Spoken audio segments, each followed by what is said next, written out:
Really excited about this meeting. Let me just get the recording started so I don't lose that. Okay, so I'm Nancy Arelli with Community Living Advocates, and today I'm very excited to introduce Latoya Jones.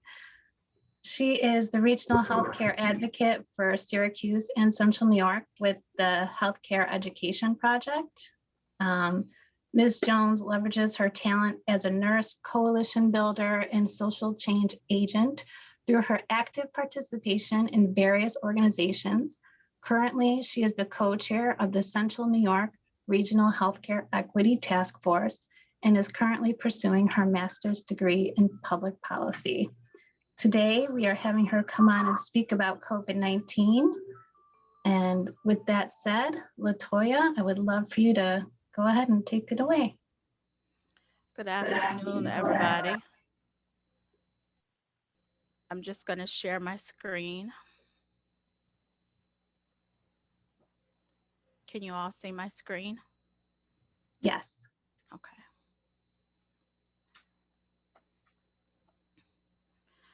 So today I'm gonna present on the Healthcare Equity Task Force, and I'm gonna move really swiftly because we have Dr. Brangman coming on at 2:30. So I was tasked as a duty to be a part of the Central New York Regional Healthcare Equity Task Force. And in my background, I am a nurse, and I've been in healthcare for about 26 years. I started when I was 16 years old. I got involved with the task force because I believe that healthcare should be accessible to everybody, no matter, race, color, age, it should be accessible. With the COVID crisis, and I also actually lost 2 family members with COVID. So I thought it was important for people to understand COVID, understand the healthcare disparities that make them more apt to get COVID. And I thought it is important for them to understand why they should get the vaccine and not feel like they're targets. The Central New York Regional Healthcare Equity Task Force serves 5 counties. It's just not Onondaga County. We serve Cortland, Cayuga, Oswego, and Madison as well. Our goal is to promote equitable access to the vaccination across all of our regions and to tailor communication and outreach to the needs of specific communities and populations. My fellow co-chairs are Deputy Mayor Sharon Owens and Dr. Amy Tucker, Chief Medical Officer of Upstate University Hospital. Our New York State Healthcare Equity Liaison is Jessica. And what Jessica's job is, Jessica attends our meetings and she gives us updates on what's going on at the state level. The people that you see on our screen are the public health directors and commissioners from the different counties. Within Onondaga County, you see at the top of the screen, Dr. Inda Gupta. From Cayuga, Kathleen Cuddy. We have Lisa from Cortland, Eric Fassett from Madison County, and Dr. Hung from Oswego County. And they all attend our meetings as well and give reports on each county. So our support teams were also a part of the task force. They come with the upstate operations. We also have regional ambassadors that were appointed that are supposed to help us find target areas in the community where we will distribute vaccinations. And we also have a communications and informations team that works to help us identify what type of education materials different communities need and how we need to tailor that information. So as chairs, we were tasked with tapping people to work in these different work groups. So we asked different community partners, people in the community that lived in the community to come together with us in the different 5 counties to form these work groups.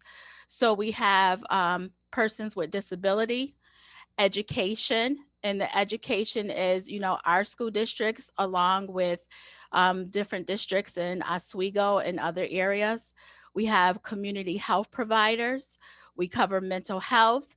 We have faith-based organizations. And then we have a group called special populations. And that special populations consist of like our homeless population, low income, and other populations. We also have a group that's set off for long-term care that works with the county. Our guiding equity principles for this task force is to build trust and acknowledge the structural racism that has contributed to existing health and social disparities, to promote health literacy and languages access for all benefit in order to ensure diversity and fairness and accessibility, to implement policy to ensure protections of privacy and confidentiality, and to identify accessible, welcoming community locations across many diverse communities and conduct outreach. So one example I'll give you of this is we were able to set up a pop-up clinic up at Brighton Towers. That was important for me because I know that there's 500 apartments up there where we have seniors and folks with disabilities. They are not able to get down to places like the State Fair and downtown to the On Center. So we brought the vaccination right to them, and those are the kind of things that we will be doing through the task force and have done. We engage with community-based partners that have experience and they are trusted in the community. We create public service announcements, which will be coming out soon. And these are videos of faith-based leaders, other people in the community that community members trust. And these videos will be released weekly on different social media platforms and also shared with our partners. We develop community engagement resources for all priority communities in a fair and diverse manner. Our goals and objectives. Our first goal was to identify barriers, identify principal barriers to vaccinations within our stakeholder groups. And those could be things like registering online, no transportation, our seniors not wanting to come out of their home if they lived independently. We wanted to create pathways, identify logistical pathways to vaccinate hard to reach populations. We talked about things way at the beginning, like mobile clinics, using home health organizations to go straight into homes and register and vaccinate people. That's important because then they can sit with those folks for that 15 minutes and then register them for their second vaccination if that is what they're using, or if they're getting that one vaccination, it works as well, and they get vaccinated that one time and then they're all set to go.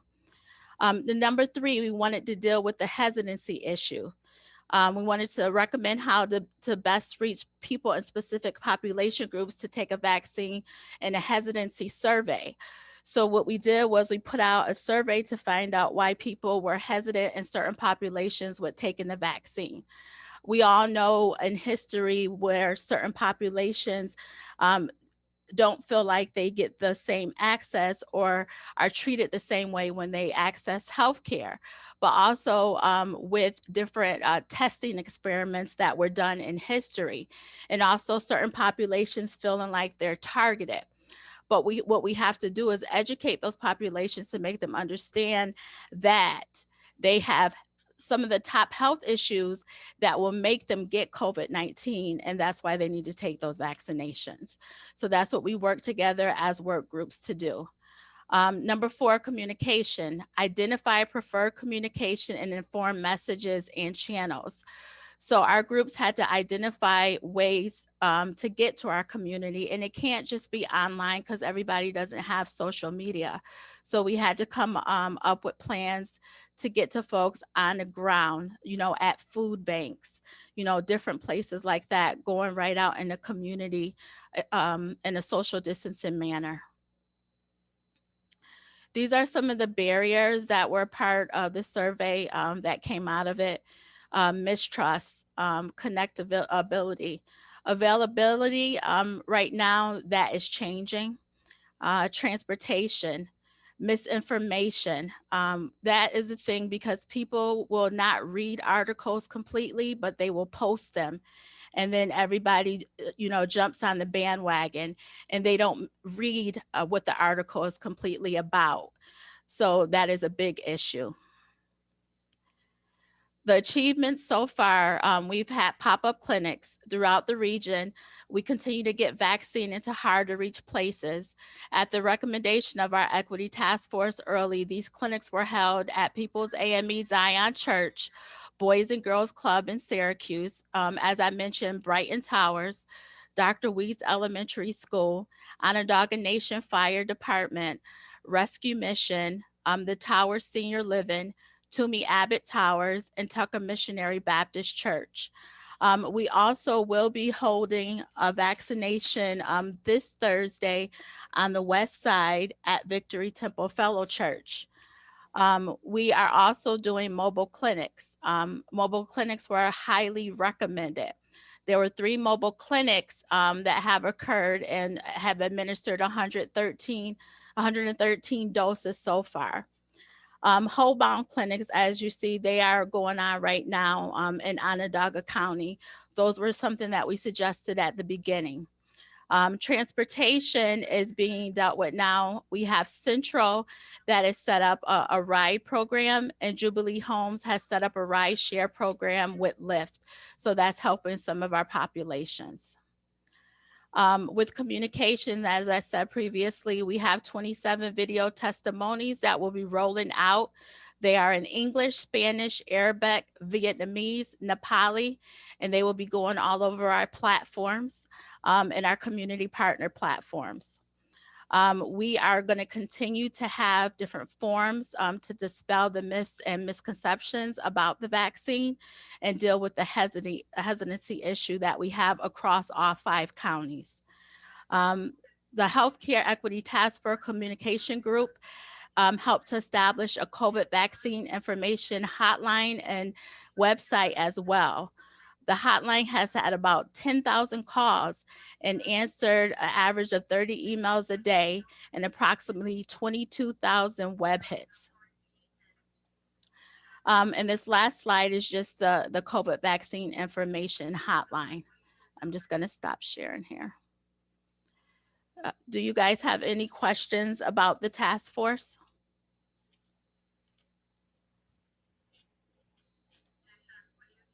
If there's no questions, Nancy, I'm going to hand it back to you. Dr. Brangman has joined us. Yes, I see that. This is so wonderful. Okay, thanks, Latoya. That was great. I'm going to go ahead and put the spotlight on Dr. Brangman. Thank you so much for joining us. And I just wanted to do an introduction for you. So Dr. Sharon A. Brangman is board certified in internal medicine, geriatric medicine, and hospice and palliative medicine. She was recently named the inaugural chair of the Department of Geriatrics at SUNY Upstate Medical University. Prior to this appointment, she had been the division chief of geriatrics for 20 years. Dr. Brangman is director of the Center of Excellence for Alzheimer's Disease, is also medical director of the Transitional Care Unit at Upstate Community Campus, and is medical director of Greenpoint, the Hearth Senior Living Communities in Syracuse. She is also director of the NAPI Longevity Institute, also at Upstate Medical University. Dr. Brangman has received many honors, including Best Doctors of Northeast Region, the Chancellor's Award for Faculty Service, and Hartford Geriatrics Leadership Scholars Award. Dr. Brangman was a member of the Board of Directors of the American Geriatric Society for 10 years and completed terms as president and chair of the board.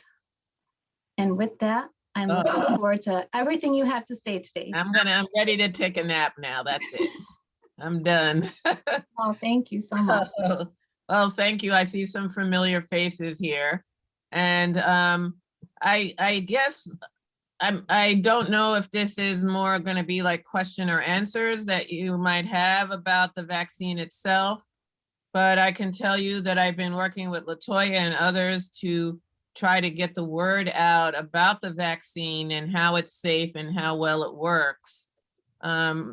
Initially, I think that there was some hesitancy about it, especially in African-American communities. And I kind of have an intersection with my work with older adults.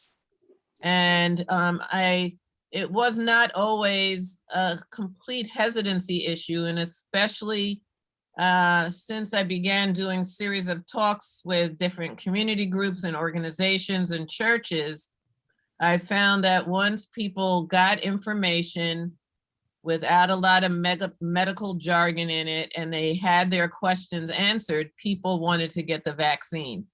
So then the next step was, how do we get the vaccine out? And from this pandemic, we made a big pivot in our office from doing in-person visits to telehealth visits. And I can tell you that's been a huge challenge because many of my patients still have landlines, or maybe they have a flip phone. I've had more than one patient who had a home health aide with them who had a cell phone but didn't have a data plan that we could use without making the poor home health aide bankrupt. So that we have to realize the financial challenges and the technology challenges that many older adults, African Americans, people with limited socioeconomic means have. And when we create a rollout that's one size fits all, that really works for healthy, like 30-year-olds who grew up with cell phones, we're missing a lot of people on the edges. And so now I think the focus is still a little bit on answering questions, but I think we are past the hesitancy realm, and now we have to make sure that we have these vaccines available. You've probably heard in the media, they've talked about the Tuskegee study ad nauseum, as though it was just discovered. And now everybody just talks about the Tuskegee study as a reason why African Americans in particular do not want the vaccine. And I have not found that to be true. I don't know one patient I have that mentions the Tuskegee study as a reason why they may not want the vaccine. If you want to be truthful, there's still enough racism in healthcare in current times so that people have current experiences that they can relate to, and they're not really looking back at Tuskegee to make those decisions. What I have found is that people want to know if the vaccine is safe. The whole pandemic and the vaccine was politicized, and it was politicized by the past administration that very clearly did not care much about anybody. And so that was the main concern. I think also, unfortunately, it was given the term Operation Warp Speed. And that initially gave me some hesitancy because I know anything good that comes out of science is usually not done at warp speed. And so it took me a while to get the information and understand that the vaccine was made quickly, but it wasn't rushed. And that the vaccine was actually made using technology that'd been around for 20 or 30 years and wasn't just invented. And when I started to understand that and pull away the political pieces, I became very comfortable talking about the vaccine. I felt like I would not be able to talk about a vaccine that I wasn't willing to take myself. And my initial focus was on answering questions and reducing fear and trying to counter the information that people were getting on social media. Not necessarily trying to convince people to take the vaccine, although I was hoping that would be the outcome, but to give them information so that they could make a good decision and they weren't really feeling like they were being pushed into doing something. So many older adults, people of any race, if they feel like they're being forced to do something, that's when they get resistant. So when people are given information in language they can understand from trusted sources, I now find that most people want the vaccine. And so now our challenge is having enough vaccine and making it easy for people to get it. And I'm sure Latoya has talked to you about some of the thing, and I see some of you are also on the Health Equities Task Force, because now I think our role is to reduce the barriers, which can be as simple as having a private car, an internet connection. One of the nurses in my office was helping one of our patients navigate the online appointment system, and she was getting frustrated.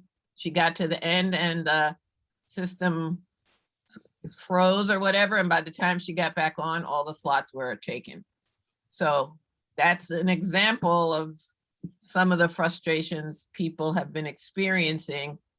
And maybe now that there are more vaccines available, that will start to diminish a little bit. Because I think, especially in the beginning, we only had an allotment that was given to us, and we didn't necessarily know from week to week how much that allotment would be. The other experience that we've had that's been very successful have been pop-up clinics that have been scattered in the community where people can go without necessarily having to drive. And those have been very successful. And I think that's the model that we need to work with in the future, especially since we still have areas of our city that are pharmacy deserts where people can't walk into a pharmacy and get it. And it really has to be done either in community centers or churches or places where people frequent. And the other group of people I'm concerned about are my homebound patients who can't get out, who physically, it's just a huge effort. If they can even get to the fairgrounds, getting from the parking lot to the vaccination site is a challenge. And so we have to work on how we're going to get homebound elders vaccinated. And I think that's something that's within our ability to solve. We just have to kind of get to it. I don't know if there's any questions that I might be able to answer. I get the feeling that everybody in this audience understands the science behind the vaccines and that they're safe and that they work. And I think you're aware of all the choices we have right now. And I was just wondering if anyone had any questions about the vaccines itself that I might be able to answer. Otherwise, I'm very interested to hear from you how things are going from your end in terms of the services you provide to older adults in the community. I had a question. I was wondering when seniors might be able to gather outside. When do you think that will be safe? So gathering outside, when all the seniors are fully vaccinated and we have nice weather, and it always helps to have a breeze because those little droplets move away very nicely on a breeze. I think that is something that we could probably start doing once everybody is fully vaccinated. And you know, you're fully vaccinated 2 weeks after your last shot, whether it's a 1 shot or a 2 shot. I know of at least 2 people who have tested positive after being fully vaccinated. So that is the part that we have to remember, that these vaccines, although they're effective, they're not 100%. And with the virus still circulating pretty strongly in the community, people can still test positive. Hopefully they will not get very sick. I think these vaccines all prevent people needing to go to the ICU and being put on a ventilator, but you can still test positive.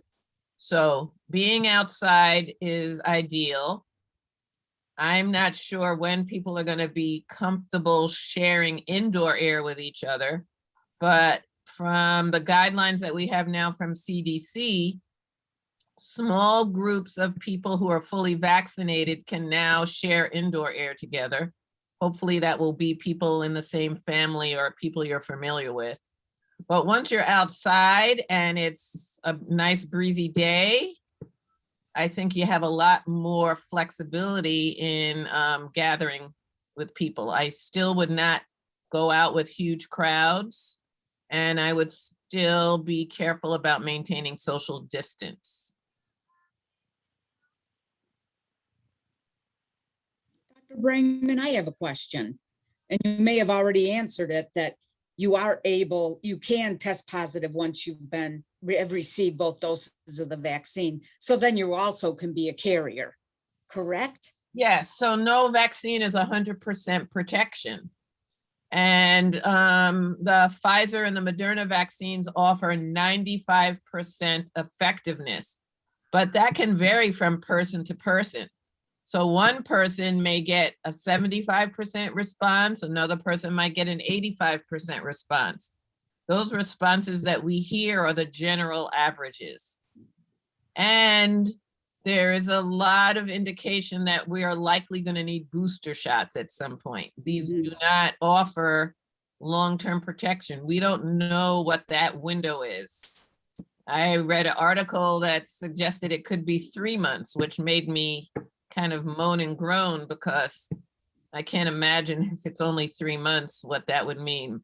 But we do not have clear information yet on how long this immunity lasts, but very likely this is going to be like flu shots that we have to get every year.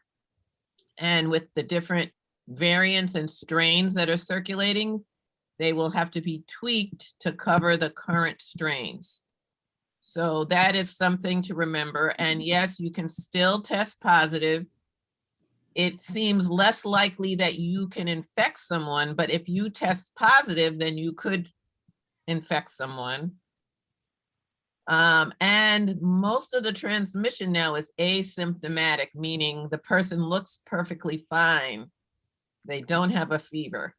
That's why whenever I see those screening places where they check fever, it's really not a good indicator because most people are not going to have a fever. They're going to look fine and they could still transmit it. That's what I thought. I was hoping otherwise, but We want just- that magic protection. same. Yeah, we all want that 100% complete full protection. It is not there. My sense is that coronavirus is not going anywhere. We're going to have to learn how to live with it. And it's probably going to peak, in the fall and the winter, and then simmer down in the spring and the summer. But this is a virus that's here to stay. Coronaviruses as a family are the same viruses that give us the common cold. And we all know the common cold. So we have to learn how to live with this virus. And that's the information we're going to have to figure out moving forward. Now, years ago when SARS was hitting mostly Asia, I think in China, I remember being on a business trip.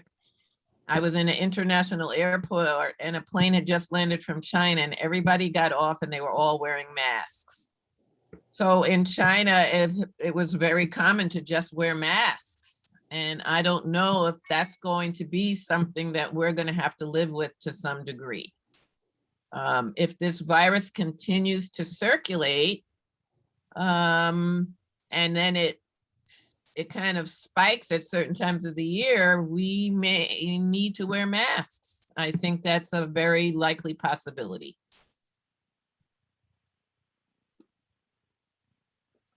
Thank you so much. Dr. Brangman, I have a question. We have spent the last month getting our people to the fairgrounds and downtown as much as possible to get them vaccinated. And I know because of your efforts and the committees that were set up, we have a couple that are homebound that cannot get out. And that is being looked at right now. Any idea when they're going to start vaccinating those people that we identified and sent in? No, I don't have an idea. I don't know if Latoya does, but this has to do with how the vaccine is allocated. And those are people who are most likely going to get the Johnson & Johnson because it's one shot and it doesn't have to be kept super cold. So it's just easier to administer. And we're just waiting to hear. We're also hoping at some point that these are going to be vaccinations that we have in our offices and other places so that it's just easier to give. What happens is we have been getting calls like really short notice that you can have 10 vaccines. And we would call people on our list and have them go to the on center to get those 10 vaccines. That's not really viable long-term. We need to be able to have bigger numbers. We need to know when they're coming. They have to be reliable. I don't know if you saw in the news, there was a group in Philadelphia, a group of Black physicians were able to get enough vaccine to have walk-in clinics. And to have a walk-in clinic, you don't want to have to turn someone away. But that was a good example of how there was no hesitancy because they were in the middle of downtown Philly and they had a line, looping way around the block. So it's just a matter of access and making sure people get the vaccine, whether they're homebound elders or people without cars. Thanks. Dr. Brangman, I'm not sure, this is Mary from Essentia Health. I'm not sure if you were aware, but our group at Essentia Health has started in-home vaccination clinics. Yes, I heard about that. Which vaccine are you giving? It would be the Johnson & Johnson. We received 300 of them, and I believe they mentioned that today we would exhaust that supply. So more to come on that, as that develops. That's exactly what we need. Yeah, Yep. exactly. That's great. Yep. Dr. Brangman, Charles with Nurse Connection Staffing, thank you, and to Latoya as well. Question on what our companies like ours could be doing to help support the sites. I've reached out to the governor's office with no return calls, but we have plenty of staff. I always want to encourage our staff to either volunteer in the community. Certainly there's been a lot of volunteers at the COVID testing sites as well. But is there any resources that I should be using or reaching out to folks to let us know that, number one, we have staff, if they're getting paid, that's one thing, or if they're volunteering, but what could we be doing to help, get these vaccines out? And So I don't know, Latoya, do you know how we get volunteers to actually administer the vaccines? Well, it's a couple things. So if you want to administer, then I can give you a contact for that. But if you want to do like volunteer phone bank to help people get signed up for vaccinations, you can also send me your information and I'll connect you with a group of people that's doing that. We still have a lot of people that cannot get online and get vaccinated within those age groups. So there's still, help that's needed for that as well. That's something you can like do from home or do from your office in a safe way if you don't want to vaccinate. To vaccinate, I can also loop you in with that, and then you have to be trained for that. yeah, I'm aware of the training that goes along with that too. But yeah, appreciate it, Latoya. Nancy, I'm sure you can connect us, right? That'd be great. Thanks. You got it. We're here till 3:30, so keep the questions coming. This is Lisa from the Alzheimer's Association. Thank you, Latoya and Dr. Brangman. This is wonderful information. And I just want to share that in my position, we're doing a lot of care consultations, information referral to individuals affected by dementia. Whether a lot of caregivers, and the stories are just so numerous of the challenges for being homebound, and Sheila, was sharing with her business. And then in addition to that, I was so happy to see that on this task force for the health discrepancies that disabilities represented regarding the COVID vaccine and the testing. My nephew is a 25-year-old, pretty severely developmentally delayed with autism behaviors too. And he just my mother and my sister-in-law could not get him out of the car when they drove him to the fairgrounds. And so we were just saying exactly that, like, oh my gosh, if a home type of vaccine was available, that would be wonderful. So Or if even we could do drive up. yes. What So you're asking. have to get out of their car. I've seen some sites on TV in other states doing that. That would be ideal. Yeah, So, look, wearing my other hat with Alzheimer's disease, I call it collateral damage because I have so many stories of people who don't have COVID, but they are suffering because of the social isolation and the change in their routine. And I think that in addition to the vaccine, we have to figure out ways of reducing that social isolation. And I was at a conference that was trying to figure out ways of the community reaching out to people who are struggling and are isolated. I've seen dementia getting worse. I've seen caregivers stressed because they just are literally 24/7. Ironically, I've seen caregivers who are now home with relatives who they didn't realize have dementia, but now that they've been home with them all this time, they realize that they have dementia. So it has just been overwhelming. The other thing that we, I think, as a community have to decide is how do we protect someone without taking away their autonomy to have a quality of life? So I've seen restrictions being lifted so that people could go out to bars and gather and go to restaurants, but we still kept people in assisted living and nursing homes on restricted visitation. And there have been many of my patients who have told me that life is not worth living unless they can see their grandkids or if their family can visit. And if we let younger people decide that they want to take the risk of going to a restaurant or going out with friends, how do we limit older people's ability to take that risk to meet up with family? So I think that when it comes to older people, we often take away their rights to make decisions for themselves, assuming that we know what's best. And I've seen a lot of people decline physically when they can't walk and move around. They're weaker, more likely to fall.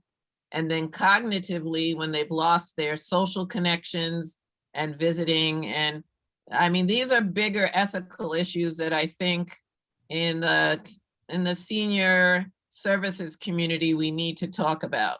When the virus first broke, yeah, we wanted to make sure people were safe. The isolation kind of made sense, but then it stopped making sense. And especially when we were able to open other areas of our community. So for example, they were going to let people eat in restaurants if they did an instant COVID test. And if it tested negative, they could go into the restaurant. Well, why can't we do that for family members who are going to go visit someone in assisted living or in a nursing home? But that wasn't thought of immediately. It was really just thought of for people who are going to go to restaurants. So this is where ageism, raises its nasty little head, and we make decisions for older people that we wouldn't make for any other segment of our society. So that's been part of the struggle that I've had as I listen to adult child after adult child tell me how their mother or their father is declining and they don't understand why they can't visit. So. And those same things, I'm talking what Lisa's talking about, the disability community. I work a lot with the disability community, and we've seen those same things. The kids' behavior is changing. The kids climbing the walls, breaking things, the parents not knowing what to do with them. When it was warmer, when COVID first started, my organization, we were able to do a social distancing pop-up event. and have some parents come out with their kids and do art activities. But when it got colder, we weren't able to do those things. And it was just so the kids could get out, you know, the youth could get out. They ran around the parking lot, whatever they needed to do to get a little steam off because they were crawling up the walls. So hopefully, you know, as we're getting shots, the younger folks are not getting vaccinated, but we can continue to get them out in a social distancing way. But another thing that we found that homebound folks, caregivers, and parents are not in the phases for vaccination right now. So we had a group of parents that wrote a letter so that they can be included on the phases because they are actually caring for these homebound folks with disabilities. And it makes sense to have these caregivers in the phases. It doesn't make sense to have the client or the person with disability vaccinated and their caregiver not. You would think that is, you know, you shouldn't. So Yeah. that's a very good point, Latoya, and that's the same issue I've had with older people with dementia, where families are providing the care. They are frontline workers. And part of this problem is that a lot of these state task force do not have geriatricians on them, do not have people from the developmental disability world with them. They do not have caregivers on them. So I always said if this was a pediatric virus, they would have had every pediatrician known to man helping to inform the government and the health department. But this is a virus that started in a nursing home, and they didn't have one nursing home expert or geriatrician on any of our state task forces. And I think that is the problem. Again, we overlook the needs of older adults. We come up with a one-size-fits-all that only fits certain people and leaves the same people out in the margins. So to me, adult children who are caregivers are frontline workers, and they should be vaccinated just as much. But in the beginning, we would be fined if we gave the vaccine to someone who wasn't on the list. So my hands were tied. Even though they were all telling me very legitimate reasons and I agreed with them, there was nothing I could do. So we are in so I heard a funny expression is we shouldn't let a good crisis go to waste. We shouldn't let a good pandemic go to waste. We have a nice opportunity here to move forward and shape services and shape care to meet the needs of people who always get kind of kicked to the sidelines and overlooked, whether it's the caregivers, professional or informal, or the older adults who need that care. So let us as a community start looking at what is needed, especially if this virus is going to be here to stay. We cannot keep people isolated forever. I remember when my kids were little, I wanted them to be on bubble wrap. I didn't want to take the training wheels off their bikes. This is not the real world. We all deal with the risk every day. And we talk about patient-centered care. And in geriatrics, we're always talking about what matters most. What is it that people really find makes life worth living? What is their quality of life? We need to start incorporating that into all of these policies. And one patient told me, what's the point of living a long time if you are not living a quality life?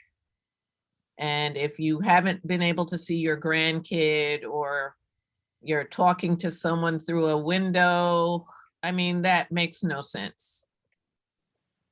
So we as leaders in the community taking care of vulnerable adults, vulnerable people, we need to start organizing and have a voice in some of these policies that are affecting our patients. Dr. Brangman, one more or maybe two-part question here. So I love your one-liners because I use them all the time. I was actually texting my mother as you're talking. Great advice, but I know when as we all have hesitations, so like, being out there and helping to spread the word to get folks through the hesitation of getting vaccinated.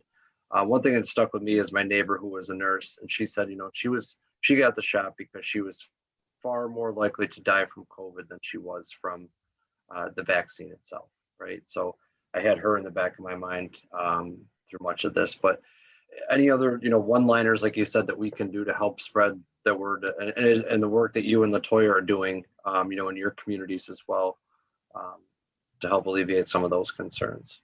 Well, I basically tell people that we're all going to end up getting COVID.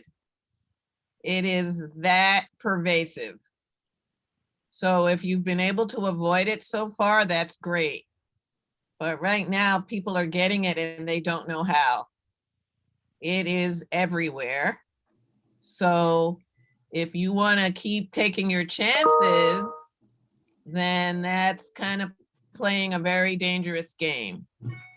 So that's what a pandemic means. It means that everybody is going to be exposed. And at the beginning, they were talking about flattening the curve. That was only so everybody wouldn't show up in the hospital at once. That wasn't so that everybody wouldn't get it. They just didn't want everyone to get it at once because the unspoken word was everybody's going to get it. This is one of those viruses that's so pervasive. We will all be positive at one point or another. So if you're going to test positive, you want to do so with a vaccine on board, because that reduces your chances of ending up in the ICU. Now, the other thing is that people think that death is the ultimate with coronavirus. And you've heard about the long haulers. There are people who now have brain fog. Coronavirus doesn't just affect the lungs, it affects nerves. So is it going to cause some sort of dementia? Well, but there are people who have brain fog now. There are people who have diabetes now who didn't have it before. There are people with permanent lung damage who now have to use inhalers and can't walk up a flight of steps. There are people with incredible fatigue who can't get through the day. So I try to tell people death is not the only outcome here. We now can have a chronic disease. There are people who are having seizures. So this is a chronic disease. And if we have a way of reducing chronic disease and its impact on your body, why would you say no? The other thing is I tell people that the vaccine was made quickly, but it wasn't rushed because of that unfortunate word of warp speed. Everybody is so afraid, oh, they just made it fast. Somebody pulled up to a garage and put some chemicals together. So our humongous amount of tax dollars helped to streamline the approval process and take out some of the bureaucracy and make it more efficient. So that's how it got through the approval quicker, but it wasn't rushed. And it was made, especially the Moderna and the Pfizer vaccines, they were made using technology, which may be the new way we treat a lot of diseases, not just viruses, but they're looking at it for cancers as well. Because you take a little of the genetic material of that agent, and then you use the body's own defenses to attack it. So we may get to a point one day when we don't need to use chemotherapy, because chemotherapy kills good cells as well as bad cells. But if you use this technology where your immune system just attacks the bad cells and leaves the healthy cells okay, this may be, and it's actually being used to treating certain cancers. So I try to tell people that everything evolves in medicine. A few generations ago, we didn't even know that penicillin was helpful. So we have a new technology that can be applied to take care of diseases. And why would you say no to that? And then otherwise, you're just waiting to get it. And that's a very scary possibility, because right now the virus is plateauing to some degree, but it's still at a very high level. And now with other states opening up, we might as well be open because, as you know, people can get on a plane and in a few hours you can be anywhere. So that little virus can hitch a ride from Houston or Dallas or Jackson, Mississippi or wherever and be in Syracuse by, the end of the day. So we are no longer, I know there's been a lot of talk about building walls, but that does not work. We are all connected here. And this virus, if nothing else, has shown how connected we all are. The other thing is that this is a virus that really should help us figure out how to have some personal responsibility and how it impacts others. So when we would get the daily reports about the virus in our community, we would look at its infection rate in 18 to 25-year-olds, because we knew all we had to do was wait 2 weeks and we would see it spiking in older adults. So even older adults who were locked in their houses or in nursing homes would end up with the virus because 18 to 25-year-olds were keeping the virus going, and that virus finds its way to older people. So I kept saying we need a button that says, are your pizza and wings with friends worth killing grandma? It's really, a lot of young people felt, well, I'm not going to get sick. I'm going to be fine. This is an old person's disease. And in their minds, you remember when you thought 40 was old, right? I don't think many of us think 40 is old anymore. I've moved mine way up now. So, when I first started in this business, my patients were way older than me, and I am rapidly catching up. So I think, again, our perceptions of old people and their value came out with this pandemic. I don't know if you remember in the beginning, there were some leaders, I think the Lieutenant Governor of Texas said old people wouldn't mind dying to save the economy for their grandchildren. And I had many patients who were terrified when they heard that, because that was not their sentiment. And they thought, if this is what people are thinking about the value of my life, they wanted to know what they could do to come out the other end. So I had patients who were terrified, who were literally not going out of their house. So again, our perceptions of older adults and aging who has value. Many of my African-American patients were very concerned when it became clear that the virus was wiping out Black and Latinos. And then very shortly after that, the economy was suddenly opened up. That was another message of who's valuable. The minute they said this is a virus for old people and people of color, we started opening up the economy. Those are very clear messages that people heard. So we as leaders who are taking care of vulnerable populations have to get involved to make sure these kinds of things are addressed. I don't want to take up all the questions here, but just one other one too. So, having a colleague had COVID, she's a long hauler. She's on a few different support groups on Facebook. I've been experiencing some serious ringing in my ears and worried about nerve damage, as you mentioned. Are you familiar, or do you know of any upcoming focus groups or anything like that, or any other trials that we might be able to get involved with? Or so I know in New York City, I think it's Mount Sinai. I think Mount Sinai just got a big grant to start looking at long haulers. We know that there is nerve damage. Some people are not getting their sense of taste and smell back. And like you said, ringing in the ears, headaches, brain fog.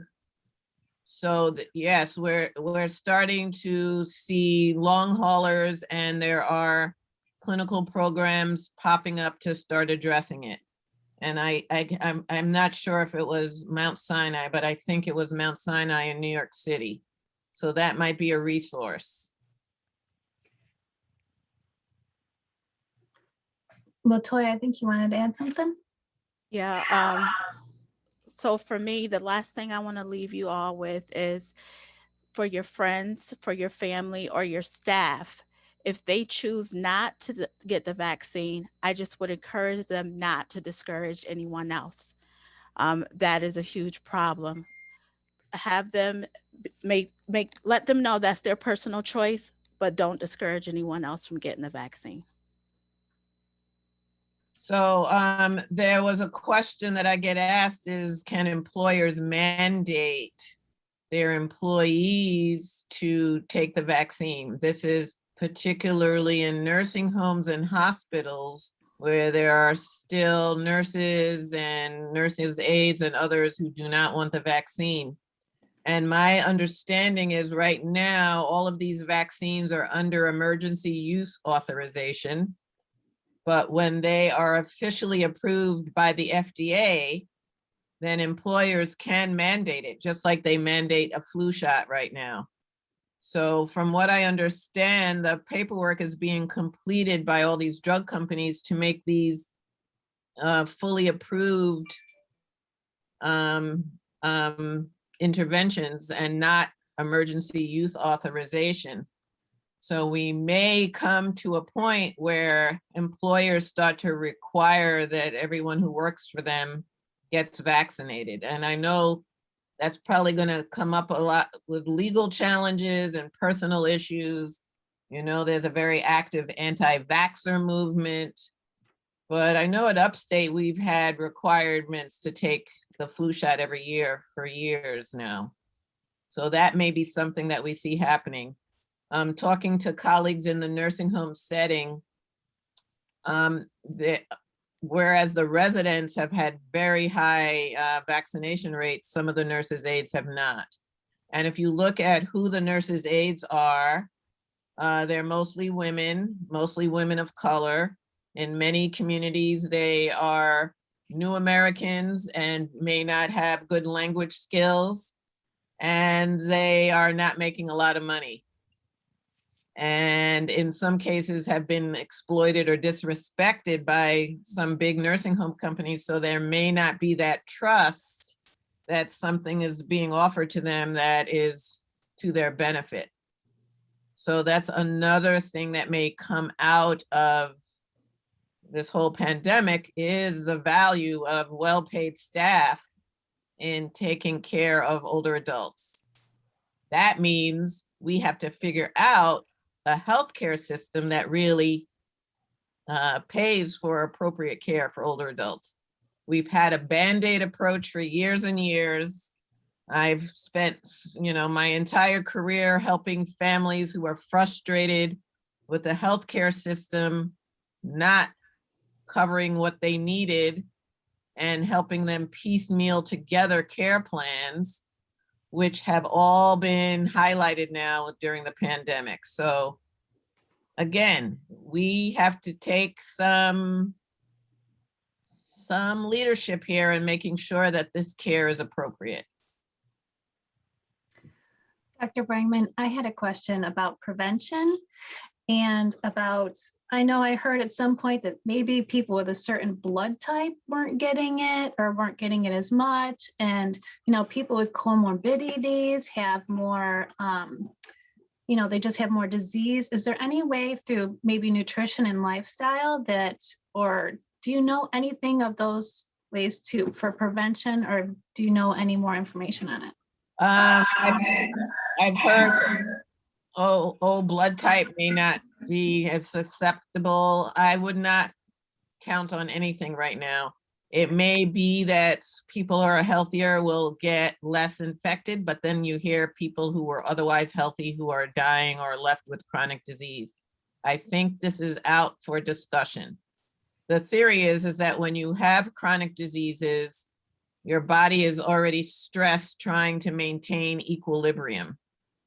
And that stress makes it harder to fight a huge infection. The other thing is that many chronic diseases involve inflammation, and you have this chronic kind of background inflammation that then gets triggered when you get this viral illness, which causes significant inflammation. I'm hoping that we start to learn and understand the mechanisms a lot more, because this is all brand new. And literally a year ago, we did not know an ounce of what we know now. Good nutrition never hurts, but is it enough to protect? I don't know. I know a lot of people who eat well and they still get the common cold. So who knows? Stay tuned. Dr. I have a Brangman, question from the Camilla Senior Center. We have been closed now for a year. We haven't had any activities here at the center. We've been trying to do a number of things over the Zoom platform. We've been doing a grab and go lunch program. And now with the vaccination coming out and a lot of our seniors getting vaccinated, we're thinking about how we can slowly reopen our center and allow people to get back together and you know, socialize and do activities here at the center. But one of the questions that has really been coming up a lot is about the vaccinations. You know, how we can't really require people to be vaccinated to come back into the center. We can highly encourage people to do that. I know I have one instructor who specifically said she didn't want to teach without proof of vaccination from her students. And I don't know how we would do that, or if that's even something that is possible, or can we do something like that? I don't know. What are your thoughts? So I don't think that you can legally do that right now, because these are all under EUA, Emergency Youth Authorization. But once they've been fully approved by the FDA, we require vaccinations to go to schools, and a lot of employers require vaccination, like the flu shot. This may be something that comes up. I don't know right now if this is the time, because it's still under Emergency Youth Authorization. But these are going to be real questions for discussion. We've already, before the pandemic, we saw an increase in measles and whooping cough in families that didn't believe in giving childhood vaccinations. And some of these children were not allowed to go to school, but that was being tested legally. So I don't know. I think we would need a lawyer to answer some of those questions, but they're very real. And if we're going to need booster shots, then we're going to have some sort of proof of a booster shot. They're already talking about a vaccine passport if you want to travel. So I think that a lot of this has not yet been litigated or really talked about, and we're probably on the verge of figuring that out, especially if this is a virus that we're going to have to learn to live with. Thank you.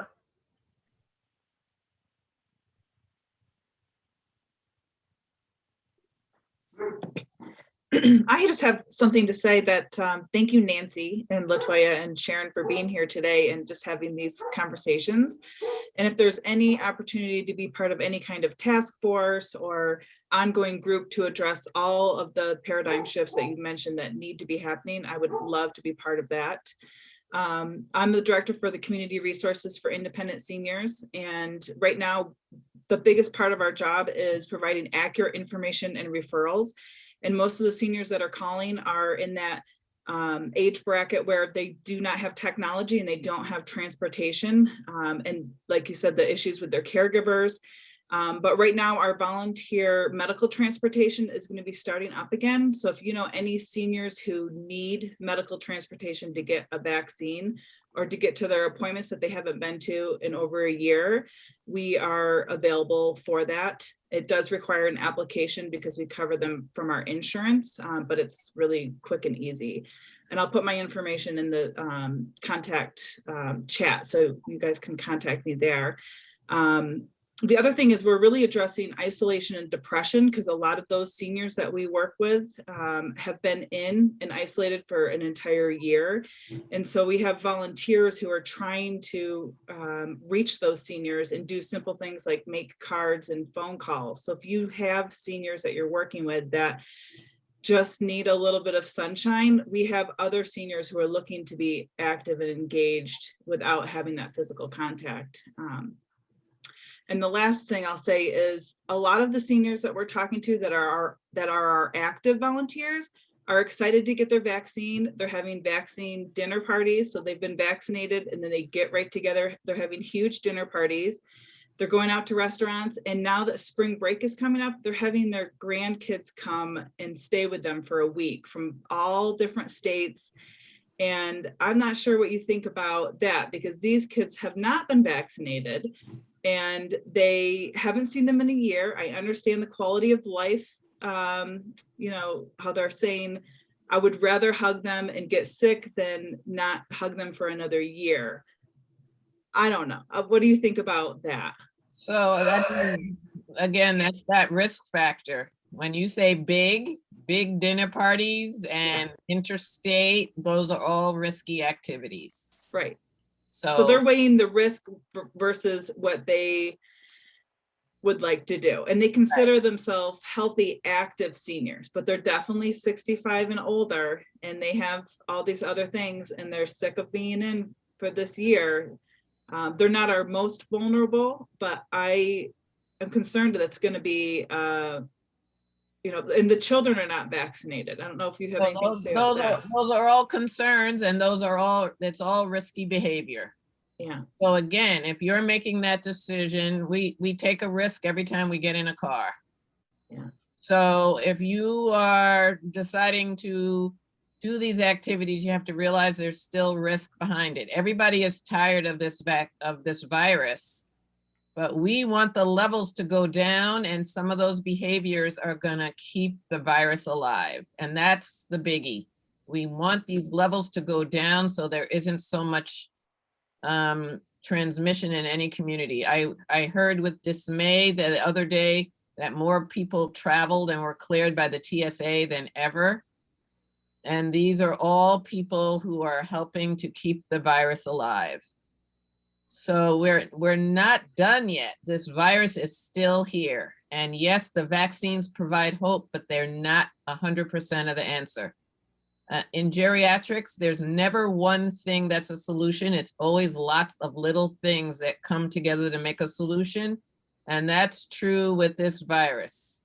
There's lots of little things that have to come together, and we want the transmission rate to go down. We want the amount in our community to go down. So maybe I'd see my grandkids, but I wouldn't have a big dinner party and see my grandkids and have them travel from out of state. Maybe pick one of those and keep it small.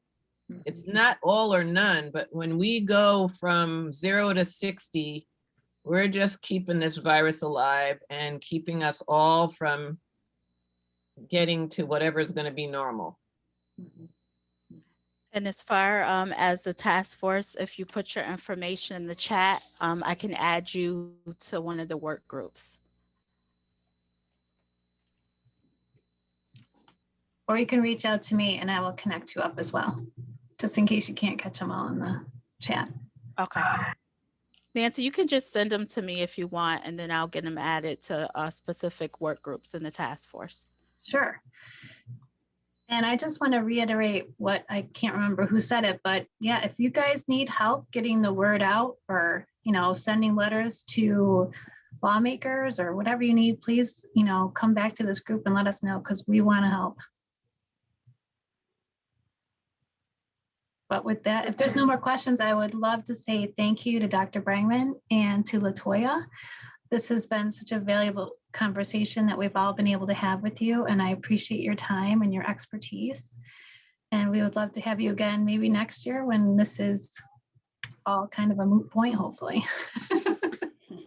And certainly reach out to me if you have any ideas of how we can proceed. I don't have all the answers yet, but I know I've been talking to my geriatrician friends in other parts of the state and the country, and everybody is kind of motivated right now to figure out how to make this pandemic have a good ending for our patients. So thank you. I will let you go, carry on your day, but thanks again for coming and we really appreciate it. Okay, bye-bye. Thank Thank you. you. So much. Thank you so much.